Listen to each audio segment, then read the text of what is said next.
被困在西伯利亚的无人区，即将绝望的他眼前出现了一个破旧的木屋。克鲁仿佛又看到了活下去的希望。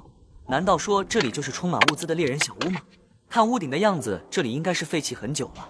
他走进了屋内，看看有没有能用的东西。可当他看到里面之后，我的天，这哪是传说中的猎人小屋啊？这就是一个被人废弃很久的木头房子，里面基本上没有能用的东西，里面的墙体都已经掉落，而唯一的一块窗户还在往里倒灌着刺骨的冷风。不过克鲁已经没有别的选择了，今夜可能会迎来更大的暴风雪，而他必须要在3小时内找到一个可以藏身的地方。眼前的这个被人遗弃的木屋就是他现在最好的选择。第一步就是把内部清理干净，然后把自己的装备先放进来。如果此时被困在这里的是你，能带3件装备在这里过夜，你会带什么呢？请大胆的说出来，或者留下一个你的专属表情，我会为那些令人眼前一亮的答案点赞。他把篝火点燃之后，就不用担心随时能窜出来灰狼了。现在距离天黑只有3小时，他现在需要加快速度清理屋内。西伯利亚冬季的夜晚最低能达到零下70度，想在这种极度寒冷的地方生存一夜，并不是一件简单的事情。清理房间过后，他开始把最致命的问题解决。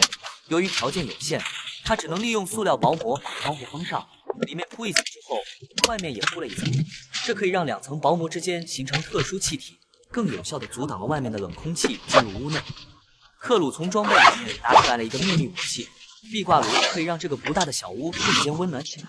在这种地方生存，和物理学活下去的。如果刚才也想携带壁挂炉，说明你确实有一定的野外生存经验。厉害的来了，他直接戴着手套拿起来了一块木炭，放进了屋内的壁挂炉。现在只需要半小时左右，屋内就会特别的温暖。而门口的屋顶机关对于克鲁来说非常危险，在这个没有人的地方，一旦出现伤口就是致命的存在。他利用屋内升温的时间，把外面的屋顶进行了修复。回屋之后，屋内已经开始变得暖和起来。他脱下了外套，虽然外面天寒地冻，但是这个小木屋封闭非常好，让屋里面非常温暖。克鲁在壁挂炉上烧了一壶水之后，就要开始准备今夜的晚餐了。他拿出来了腌肉，这种肉在寒冷的天气下可以保存很久。然后把肉直接放进了没有油的锅内。当肉的油脂被煎出来的时候，整个小屋都飘散着鲜味的油香。当肉从白变红，并且有一些焦香味出来的时候，他把肉盛了出来。